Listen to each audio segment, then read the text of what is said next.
The neighborhood of Westfield Hills in Denver, Colorado, was the epitome of suburban perfection.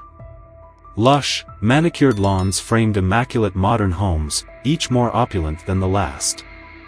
The Hartwell residence, perched at the end of a cul-de-sac, was no exception. Its sleek architecture boasted floor-to-ceiling windows, a sparkling pool in the backyard, and a studio filled with the faint aroma of oil paints and turpentine, a room that told a story of ambition long forgotten.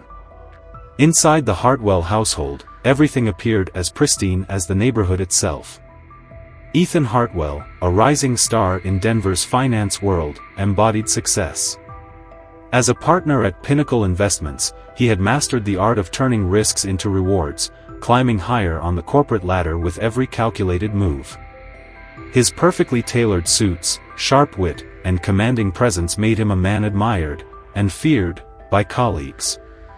Yet, at home, his relentless ambition created a chasm impossible to bridge.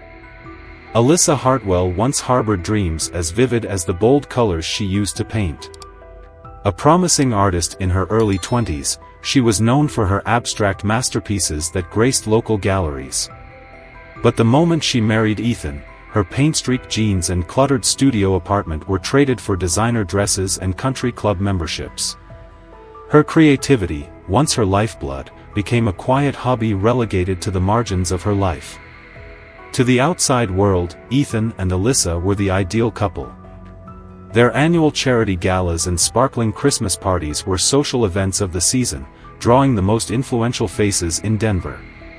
Ethan would charm the guests with tales of his latest triumphs, while Alyssa, with her radiant smile, played the role of the perfect hostess. Yet behind the closed doors of their glass-walled mansion, cracks had begun to form, subtle at first but widening with every passing year. Ethan's obsession with his career meant long hours at the office and endless business trips. For Alyssa, the solitude of the sprawling home grew suffocating. Her studio, though beautifully designed by Ethan as a gesture of support, became both a sanctuary and a haunting reminder of the artist she used to be. The bold, unfinished canvases leaning against the walls seemed to mock her, whispering of a life left behind. Ethan, for his part, failed to understand Alyssa's growing discontent. To him, their life was perfect, a reflection of his hard-earned success. He couldn't fathom why she clung to her painting when she could be mingling with Denver's elite or furthering their social status. His impatience with her hobby often surfaced in cold, cutting remarks, leaving Alyssa feeling smaller and more isolated. On a warm April afternoon in 2022, the delicate balance of their lives shifted. The faucet in the guest bathroom began to drip, a minor annoyance to Ethan but a sufficient excuse for Alyssa to make a call. Darren Rhodes, a local plumber, arrived with his toolbox and a confident air that felt out of place in Westfield Hills. His chiseled features and piercing green eyes struck Alyssa immediately, but it was his unexpected knowledge of art that caught her off guard. As Darren worked, their conversation turned from mundane plumbing issues to the nuances of light and shadow in paintings. He spoke of a recent exhibit he'd seen at a downtown gallery with such passion that it awakened something in Alyssa, something that had lain dormant for far too long. For the first time in years, she felt seen, heard, and alive. That night, as she stared at the darkened ceiling of the master bedroom while Ethan worked late in his office, Alyssa couldn't shake the image of Darren's animated expression as he spoke about art. It wasn't just the attraction, though that was undeniable, but the way he made her feel like the artist she once was. Unbeknownst to her, that fleeting connection would ignite a chain of events that would unravel the carefully constructed facade of their lives, leading them all down a path from which there would be no return. The days that followed Darren Rhodes's first visit blurred into a haze of restless nights and suppressed longing for Alyssa Hartwell. It started innocently enough, just a drip, then a knock, and suddenly, the rhythm of her days was punctuated by Darren's arrivals. The Hartwells' mansion, once silent and cold, seemed to hum with a new energy whenever Darren crossed the threshold. The second time he visited was for a mysterious, knocking sound in the pipes of the master bathroom. Darren arrived promptly, his battered truck parked conspicuously in the pristine driveway, an anomaly in Westfield Hills. As he worked, Alyssa found herself lingering nearby, offering water, then idle conversation. Their talk, once casual, deepened into something that resembled camaraderie. Darren had an easy charm about him, his blue-collar demeanor a stark contrast to the stifling decorum Alyssa was used to in Ethan's social circles. "What brought you into plumbing?" Alyssa asked during one of Darren's visits, leaning casually against the marble countertop of the kitchen. She expected a mundane answer, family trade, perhaps, but instead, Darren's lips curved into a small, wistful smile. "It's not my first love, if that's what you're asking," he replied, wiping his hands on a rag. "I wanted to be a carpenter. Work with wood, build things that lasted. Life doesn't always work out the way you want it to." The honesty in his words struck Alyssa. She thought of her unfinished canvases, the long-abandoned dreams gathering dust in her studio. For a moment, she wanted to confess her own frustrations, but she held back, unsure of how much she could reveal to this man who was, technically, still a stranger. Yet Darren didn't feel like a stranger. Not to Alyssa. Not anymore. The distance between Ethan and Alyssa grew more pronounced as spring turned into early summer. Ethan, absorbed in the high-stakes world of finance, barely noticed his wife's quiet rebellion. He chalked up her new energy to an upcoming charity event or perhaps one of her little painting projects. But Ethan's obliviousness only emboldened Alyssa. She began inventing reasons to call Darren back to the house: a stubborn clog in the guest bathroom, a leaky faucet in the kitchen, a squeaky showerhead in the pool house. Each visit brought new excuses, but the truth was simple: Alyssa wanted to see him. Darren seemed to sense this, though he never acknowledged it outright. Instead, he allowed their conversations to stretch longer and wander deeper, creating a connection that neither had intended but neither could resist. The tipping point came one late afternoon in May. Darren had finished fixing a loose faucet in the powder room when Alyssa hesitated at the doorway. "Would you like to see something?" she asked, her voice tentative.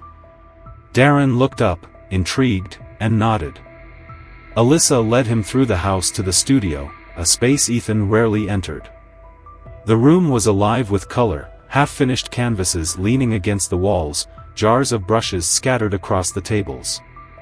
It was chaotic, vibrant, a world away from the sterile perfection of the rest of the mansion. "This is yours?" Darren asked, his gaze sweeping across the room. Alyssa nodded, suddenly self-conscious. "I used to paint. I mean, I still do, but not like I used to." Darren stepped closer to one of the canvases, his hand hovering near the edge as if afraid to disturb its energy. "You're incredible," he said softly. "You shouldn't stop." The sincerity in his voice undid her. She hadn't realized how starved she was for validation, for someone to see her not as Ethan's wife or a decorative figure in Westfield Hills, but as Alyssa, the artist, the dreamer. The touch of Darren's hand on hers was light but electrifying. When their eyes met, the world seemed to narrow until it was just the two of them, standing amid the chaos of Alyssa's creations. It was Darren who broke the silence. "I should go," he murmured, though he made no move toward the door. But neither of them did. What followed was inevitable, a kiss that was as much a confession as it was a surrender. It was the first spark of a flame that would soon engulf their lives, leaving nothing untouched. Over the next weeks, Alyssa and Darren's relationship deepened. Their stolen moments in the studio became a lifeline for Alyssa, a reprieve from the suffocating perfection of her life with Ethan.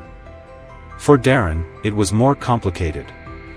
He hadn't intended to fall for her. His original motives had been pragmatic. Getting close to Alyssa meant getting closer to Ethan, and closer to the secrets Darren suspected the man was hiding. But as he watched Alyssa rediscover her love for painting, her passion ignited by their connection, Darren felt his resolve wavering. Yet the line between love and guilt was razor-thin. Alyssa was racked with shame over betraying Ethan, even as she found herself rationalizing the affair. After all, their marriage had become a hollow partnership, hadn't it? Darren, too, felt the weight of his decisions. His background, a juvenile record, a string of questionable relationships, clashed with the purity of what he felt for Alyssa. He knew he didn't belong in her world, yet he couldn't walk away. But their world was not impenetrable. Small cracks began to show. A misplaced tool here, a stray glance there. Ethan might have been consumed by work, but he was not a fool. And Westfield Hills, for all its grandiosity, was still a suburban neighborhood, a place where whispers traveled faster than secrets could be buried. The delicate threads binding their lives together were beginning to fray. Neither Alyssa nor Darren realized it yet, but the foundation they had built their fragile happiness upon was already starting to crumble. It was only a matter of time before everything came crashing down. The heat of the summer had turned oppressive by mid-June, and with it came a simmering tension in the Hartwell household. Ethan's absences had grown longer and more frequent, but his gaze, when home, had shifted. He watched Alyssa with a sharper edge now, his casual indifference replaced by something more guarded, more suspicious. Alyssa felt the weight of his scrutiny, though she tried to appear unbothered. The fragile bubble she and Darren had built seemed more precarious with each passing day. On the morning of June 18, 2022, Ethan left early, his mood as stormy as the Denver skyline had been the night before. A major deal at Pinnacle Investments had been derailed by a competitor's unexpected maneuver, and Ethan, already wound tight, was under immense pressure. He told Alyssa he'd be in meetings all day and likely wouldn't return until late. To her relief, he barely looked at her as he grabbed his briefcase and disappeared out the door. The house felt empty in his absence, a cavernous silence that Alyssa had grown used to. But today, it was different. Today, Darren was coming. She had texted him that morning, her message innocuous enough, a problem with the air conditioning unit. Darren had agreed without hesitation, his reply arriving almost too quickly. By 11 a.m., Darren's truck was parked in the driveway, an anomaly among the luxury sedans that dotted Westfield Hills. Alyssa greeted him at the door, her nervousness masked by a smile. She had spent extra time on her appearance that morning, a sundress Darren had once complimented, a hint of perfume she knew he liked. The unspoken promise of their time together lingered in the air as she led him inside. They barely made it to the studio before the tension between them snapped. The room, always alive with color and chaos, became a cocoon where the outside world ceased to exist. Alyssa felt free here, in Darren's arms, in a way she hadn't in years. Their kisses were urgent, their movements instinctive. They didn't hear the car pulling into the driveway. They didn't hear the door slam shut. Ethan had returned home unexpectedly, his mood dark and volatile. The failed deal had been the final straw in a string of setbacks, and the thought of returning to his house, to the woman he had grown to resent, had been unbearable. Yet here he was, standing in his own driveway, staring at the battered truck parked there like an insult. The sight of the truck sent a jolt through him, but it wasn't entirely surprising. He had noticed the signs, the frequent calls to a plumber, the misplaced tools, the subtle shifts in Alyssa's demeanor. Part of him had suspected, but seeing the evidence so blatantly in front of him was a different matter. Anger, sharp and visceral, coursed through him as he stormed inside. He followed the faint sound of voices to the studio, and when he threw the door open, the scene that greeted him froze him in place. Alyssa and Darren, entangled on the chaise lounge they had bought in Paris for their 5th anniversary. The air thickened with a silence so absolute it was deafening. Alyssa's face contorted in horror as she scrambled away from Darren, her voice catching on a strangled cry of "Ethan." For a moment, Ethan said nothing. His chest heaved, his fists clenched at his sides. Then the red mist of rage descended, obliterating reason. With a roar, he launched himself at Darren, his fists connecting with bone and flesh. The younger man staggered under the initial blow but quickly recovered, trying to deflect Ethan's fury without fighting back in earnest. the studio became a battleground. Canvases fell, easels toppled, and jars of paint shattered against the hardwood floor, mingling with the crimson streaks of blood. Alyssa screamed, pleading for Ethan to stop, but her voice was drowned out by the chaos. Darren tried to push Ethan away, his strength hampered by his reluctance to escalate the fight, but Ethan was relentless, fueled by humiliation and rage. In the melee, the two men collided with a marble sculpture that had been perched precariously on a pedestal. The heavy object teetered for a moment before crashing down onto Darren's head with a sickening crack. The room fell silent, save for Alyssa's sobbing breaths. Darren lay motionless on the floor, blood pooling beneath him, a macabre halo around his head. Ethan stepped back, his chest heaving, his knuckles bloodied. The red haze cleared from his vision, replaced by a cold, sinking realization of what he had done. Alyssa dropped to her knees beside Darren, her trembling hands hovering over his lifeless body, unsure whether to touch him or recoil. "Call 911, Ethan said, his voice hoarse but eerily calm. Alyssa fumbled for her phone, her hands shaking so violently she nearly dropped it.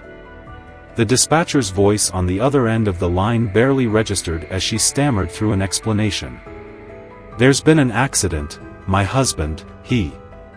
When the call ended, Ethan turned and left the studio without another word. He went to his office, washing the blood from his hands in the adjoining bathroom sink. He stared at his reflection in the mirror, his face unreadable, as the sound of sirens grew louder in the distance. By the time the police arrived, the Hartwell mansion had become a crime scene. Detectives, paramedics, and forensic technicians descended upon the house like a swarm, cataloging evidence and piecing together the sequence of events. The once pristine studio was now a tableau of destruction, every splattered brushstroke and bloodstain telling a story of rage and betrayal. For Alyssa and Ethan, the facade of their perfect life had been irreparably shattered. But for the detectives unraveling the scene, this was only the beginning.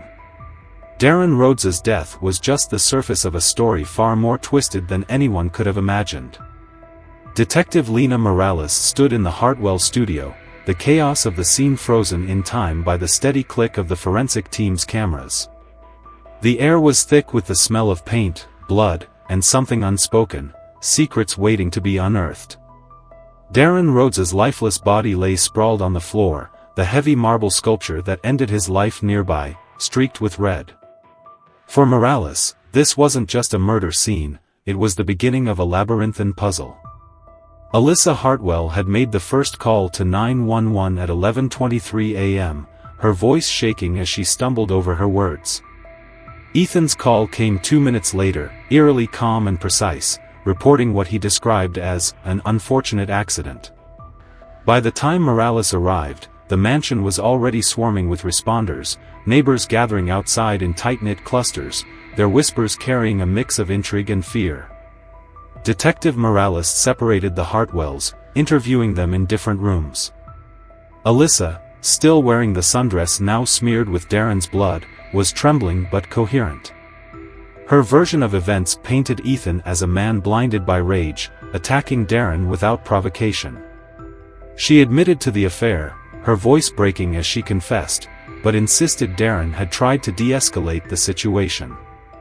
Ethan just lost control, Alyssa said, her voice barely above a whisper. He wouldn't stop. I begged him to stop.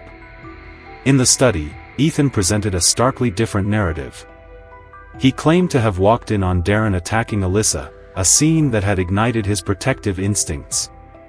His actions, he argued, were justified, a desperate attempt to defend his wife.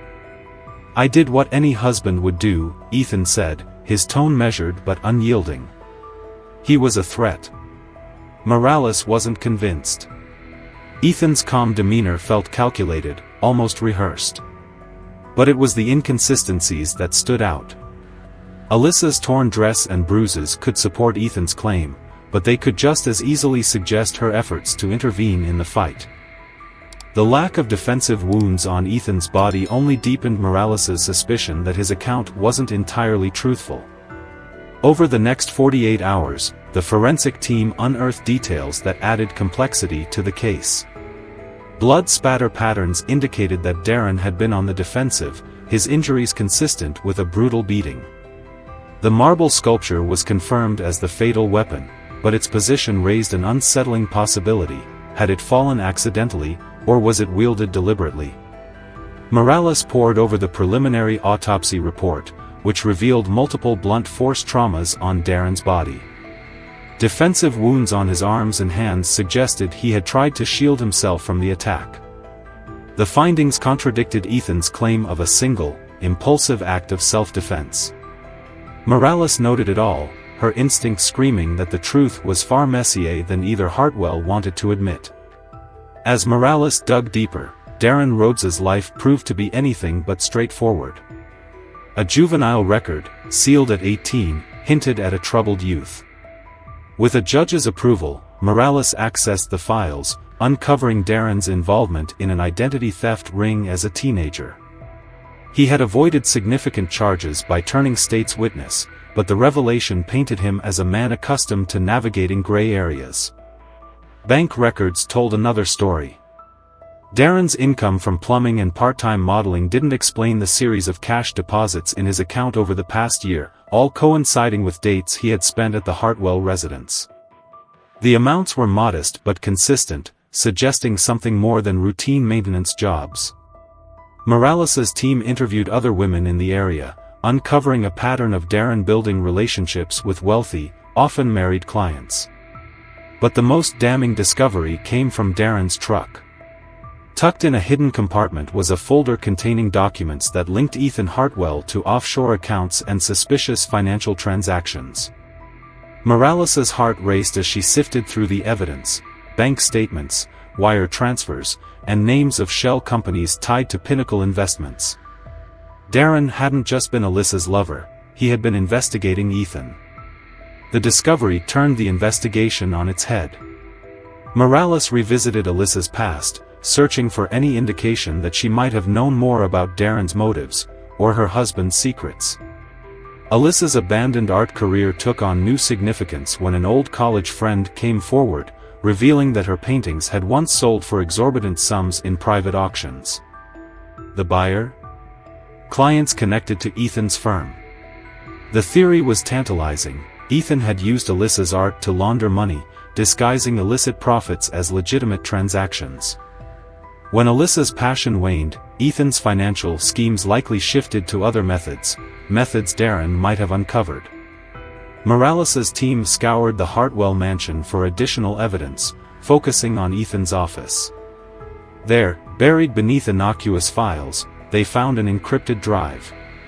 It would take time to crack, but Morales was certain it held the key to understanding just how far Ethan's web of deception extended.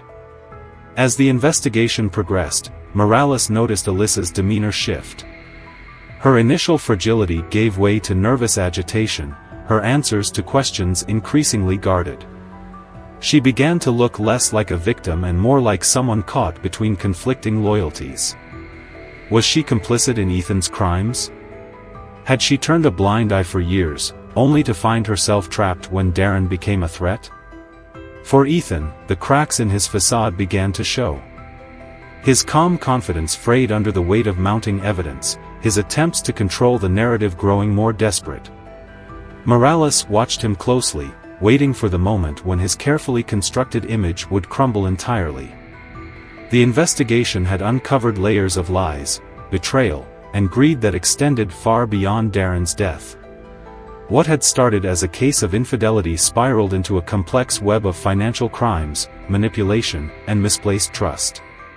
As Morales prepared to present her findings, she knew one thing: the Hartwell secrets, once exposed, would shake the foundations of Westfield Hills and beyond.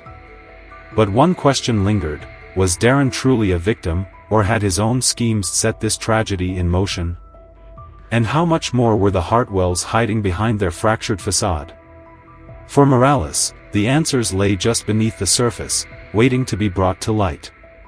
The trial of Ethan Hartwell began on a crisp November morning in 2022, the Denver County Courthouse buzzing with a mix of press, spectators, and legal professionals. The case had gripped the public, the scandalous details of infidelity, financial crimes, and murder drawing national attention. To the onlookers, the courtroom drama was the perfect cocktail of wealth, betrayal, and tragedy, a story ripped straight from the headlines. Judge Miranda Flores presided over the trial, her stern demeanor setting the tone for the proceedings. As the court came to order, the air inside was electric, every creak of a chair or shuffle of paper amplified by the tension. At the defense table, Ethan Hartwell sat stoically, his once commanding presence diminished but not extinguished. Across the aisle, Alyssa Hartwell sat with the prosecution, her hands clenched in her lap, her gaze fixed on the floor. District Attorney Claire Nguyen wasted no time painting a damning portrait of Ethan Hartwell. She described him as a man driven by greed and control, whose carefully constructed facade of success masked a darker truth. She recounted the events of June 18 in vivid detail, emphasizing the brutality of Darren Rhodes's death and Ethan's cold, calculated demeanor in the aftermath. "Ladies and gentlemen of the jury," Nguyen said, her voice steady and resolute, "this is not just a case about a man who lost his temper. It's a case about a man who believed he could control everything and everyone around him, even if it meant taking a life." Nguyen then pivoted to Ethan's financial dealings, introducing the offshore accounts and fraudulent transactions uncovered during the investigation. She promised the jury that by the trial's end, they would see not just a jealous husband but a criminal mastermind willing to destroy anyone who threatened his empire. Ethan's lead attorney, Jason Hargrove, countered with a narrative designed to evoke sympathy. He portrayed Ethan as a victim, a devoted husband betrayed by his wife and manipulated by Darren Rhodes. Hargrove leaned heavily into the theory that Darren had been blackmailing Ethan with fabricated evidence of financial wrongdoing, using his affair with Alyssa as leverage. "My client," Hargrove declared, pacing before the jury, "is not a perfect man. But being imperfect is not a crime. What happened on June 18 was a tragedy, yes, but it was also a moment of instinct, a man defending his wife from a predator who had infiltrated their lives." The defense's strategy was clear: humanize Ethan, cast doubt on Darren's character, and shift the blame onto the deceased. The courtroom fell silent as Alyssa Hartwell was called to testify. Her appearance on the stand was the most anticipated moment of the trial, the media speculating whether she would side with Ethan or the prosecution. Her demeanor was fragile yet composed, a woman torn between loyalty and truth. Nguyen led her through the timeline of her affair with Darren, the weight of her shame evident in every word. Alyssa admitted to the relationship, describing it as an escape from a marriage that had grown cold and oppressive. "Darren made me feel alive," she confessed, her voice trembling. "He reminded me of who I used to be, before everything became about appearances and expectations." When asked about the events of June 18, Alyssa's composure cracked. Tears streamed down her face as she recounted Ethan's violent outburst, her pleas for him to stop, and the sickening silence that followed the blow that ended Darren's life. Under cross-examination, Hargrove sought to undermine Alyssa's credibility, focusing on her complicity in Ethan's financial dealings. He presented evidence that Alyssa's paintings had been used to launder money, transactions she had initially participated in willingly. "You knew what your husband was doing," Hargrove pressed, his tone cutting. "You were part of it." Alyssa's response was a quiet, "I was scared, but the damage was done." The defense had planted the seed that Alyssa, too, had secrets she was desperate to keep buried. Both sides brought in forensic experts to dissect the physical evidence. The prosecution's expert highlighted the blood spatter patterns, which indicated Darren had been on the defensive. Photographs of Darren's bruised and bloodied hands, showing clear signs of defensive wounds, were displayed to the jury. The defense's expert, however, introduced an alternate theory: the marble sculpture's fall had been accidental, the result of a chaotic struggle. This interpretation, while tenuous, added just enough doubt to Ethan's culpability to keep the jury on edge. In a dramatic turn, Morales testified about the encrypted drive found in Ethan's office. After weeks of decryption, the files revealed not only Ethan's financial crimes but also damning evidence of his knowledge of Darren's activities. Emails between Ethan and a private investigator confirmed that Ethan had been tracking Darren for weeks before the murder. The prosecution argued this proved premeditation. Ethan, they suggested, had known about the affair and Darren's blackmail attempts and had waited for an opportunity to confront him. Nguyen delivered a powerful closing argument, urging the jury to see Ethan for who he truly was, a man who would stop at nothing to protect his image and power. She ended with a chilling line: Darren Rhodes wasn't just a casualty of passion. He was silenced. Hargrove, meanwhile, appealed to the jury's emotions, painting Ethan as a man pushed to the brink. This was not a calculated act, he insisted. It was a moment of human weakness. After 3 days of deliberation, the jury returned with their decision: guilty of second-degree manslaughter and multiple counts of financial fraud. Ethan Hartwell was sentenced to 15 years in prison, with the possibility of parole after 10. Alyssa, in a separate trial, pleaded guilty to lesser charges of financial fraud. She received a suspended sentence and probation but left Denver shortly after, her future uncertain. The trial left a permanent scar on the idyllic facade of Westfield Hills. Neighbors whispered about the Hartwells' downfall, their perfect lives revealed as a house of cards. Darren Rhodes, once seen as a victim, became a more complex figure in the public narrative, a man whose own schemes had played a role in his demise. But for Detective Morales, one question lingered: had justice truly been served? Or were there still pieces of the truth left buried, waiting to surface? The verdict marked the official end of the trial, but for those entangled in the tragedy, it was only the beginning of a long and painful aftermath. The carefully constructed lives of the Hartwells, once a beacon of suburban perfection, were now exposed as a facade of greed, betrayal, and ambition. The community of Westfield Hills, rocked by the revelations, would never look at the gleaming windows of the Hartwell mansion in the same way. Ethan Hartwell sat in his prison cell, the sterile environment a stark contrast to the luxury he once enjoyed. The man who had dominated boardrooms now faced days of monotony, his power reduced to nothing more than a memory. Ethan had always believed that control was his strongest weapon, control over his career, his wife, and his image. But in the quiet solitude of his cell, he began to see the truth: his control had been an illusion, his success built on shaky foundations of deceit and manipulation. Despite his conviction, Ethan remained defiant in his belief that he had been the victim of circumstances. Letters he wrote to his lawyer were filled with declarations of his innocence, not for the financial crimes, those he saw as merely business strategy, but for Darren's death.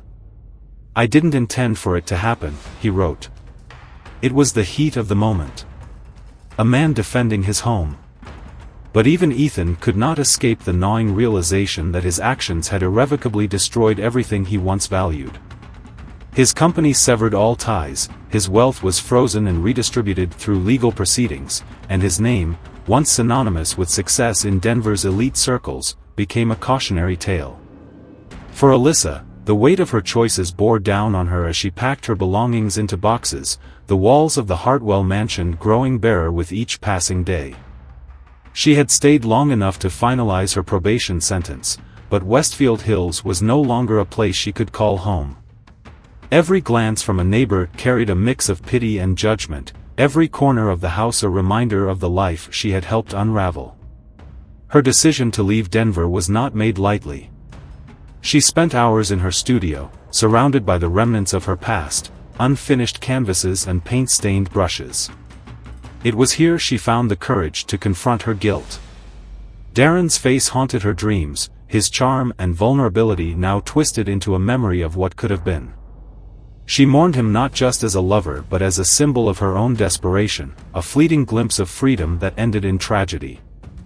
Before leaving, Alyssa reached out to Detective Morales, asking for a private meeting. They sat in the quiet studio, where Alyssa offered one final confession.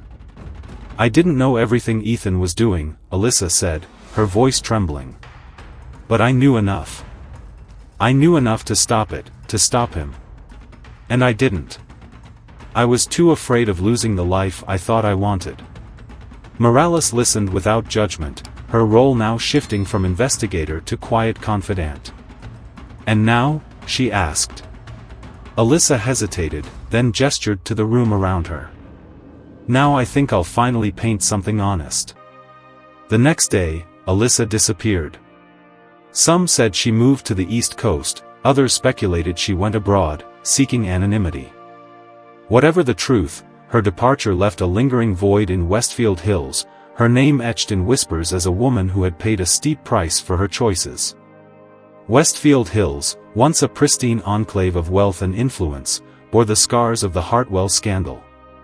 The mansion itself remained empty for months, its windows dark, its lawn overgrown. Children riding their bikes would glance at the property with a mixture of curiosity and unease, their parents weaving cautionary tales about ambition and secrets. Barbara Larkins, the elderly neighbor who had witnessed Darren's truck so many times, summed up the neighborhood's collective sentiment in a conversation with a reporter. "We all thought they had it all," she said, shaking her head. "Turns out, they were just as broken as the rest of us, maybe even more." For Detective Lena Morales, the case left her with a sense of accomplishment but also lingering unease. She had pieced together the evidence, followed the threads of deception, and brought the guilty to justice. Yet the deeper truths about human nature weighed heavily on her. In the months following the trial, Morales often revisited her notes, unable to let go of the unanswered questions. Had Darren been a victim of circumstances, or had his own schemes doomed him? Was Alyssa truly a victim, or had she been complicit in ways even she refused to acknowledge? And Ethan, was he a cold-blooded killer, or simply a man blinded by his own insecurities and rage? In her quiet moments, Morales reflected on the nature of control, the way each player in this tragedy had fought to control their narrative, their relationships, their lives. And in the end, control had eluded them all, leaving only the wreckage of their ambitions. The story of the Hartwells became a parable for the dangers of ambition unchecked, of secrets left to fester, and of the human need for connection. To the outside world, they were a cautionary tale, a stark reminder that wealth and success could not shield anyone from the consequences of their choices. For those closest to the tragedy, however, the lessons were more personal. Alyssa's story resonated with women who felt trapped by societal expectations, her journey a painful but necessary reminder of the cost of silence. Darren's life became a warning about the dangers of manipulation and the fine line between ambition and destruction. And Ethan's fall from grace stood as a testament to the ultimate futility of power built on lies. In the end, the Hartwell saga was not just a story of betrayal and murder. It was a story about the fragility of human relationships, the masks we wear, and the truths we refuse to face. And as the seasons changed in Westfield Hills, the echoes of their lives faded into the fabric of the community, leaving behind a question for anyone willing to ask it. How far would you go to protect the life you've built, and what would you lose along the way? The Hartwell story faded from the headlines as time passed, but its impact lingered like a shadow over Westfield Hills. The once idyllic neighborhood continued to thrive outwardly, yet the residents now approached each other with guarded smiles and careful conversations. Behind the gates of their sprawling homes, many reflected on the fragile nature of their own lives. If even the Hartwells, seemingly perfect, with their wealth and status, could fall apart so spectacularly, what did that say about the rest of them? Alyssa Hartwell remained a mystery. She was never heard from again after leaving Denver, though whispers of her resurfaced in the art world. A collection of unsigned works began appearing in galleries on the East Coast, raw, evocative pieces that bore the unmistakable style of her earlier paintings. Each piece seemed to tell a fragmented story of loss, guilt, and redemption. Critics speculated about the artist's identity, but Alyssa's name was never confirmed. To those who knew her, this was fitting. Alyssa had spent so many years trapped in the expectations of others, her identity consumed by her marriage and its facade. In disappearing, she had finally reclaimed herself, leaving behind only her art as a testament to her survival. Ethan Hartwell's fall from grace became a lesson in hubris. In prison, he was just another inmate, his wealth and power stripped away, his name no longer a shield. Reports from those who interacted with him described a man still clinging to his version of events, still trying to justify his actions. But the cracks in his armor had deepened. For the first time in his life, Ethan had no control, and he was forced to confront the emptiness of the life he had built. Detective Lena Morales moved on to other cases, but the Hartwell investigation left a mark on her. It wasn't just the complexities of the crime, it was the humanity of it. The Hartwells, Darren Rhodes, and even the neighbors of Westfield Hills were not evil or exceptional. They were people making choices in the face of pressure, fear, and ambition, just as anyone else might. In her final notes on the case, Morales wrote, "In the end, this wasn't a story about murder or money. It was a story about the lies we tell, to each other and to ourselves. The Hartwells' tragedy wasn't in their actions but in their refusal to face their truths until it was too late. If there's a lesson here, it's this: the most dangerous secrets are the ones we keep from ourselves." Even with the trials concluded and the evidence laid bare, some questions lingered, unanswered. Had Darren Rhodes truly loved Alyssa, or had she been another pawn in his schemes? How much had Alyssa known about Ethan's financial crimes before Darren came into her life? And Ethan, was he truly a man pushed to his breaking point, or had his rage been premeditated, a way to silence not just Darren but his own fears of exposure? These questions hung in the air, the truth perhaps too tangled in the web of ambition, guilt, and betrayal to ever be fully unraveled. What do you think about this story? Was Darren Rhodes a victim, or was he playing a dangerous game that finally caught up with him? Do you believe Alyssa Hartwell was complicit, or was she a victim of circumstance, trapped in a life she couldn't escape? And Ethan, was his crime an act of passion, or something far more calculated? Let us know your thoughts in the comments below. If this story left you questioning the nature of truth and betrayal, be sure to share it with someone who loves unraveling mysteries. Don't forget to like, comment, and subscribe for more stories that will keep you on the edge of your seat.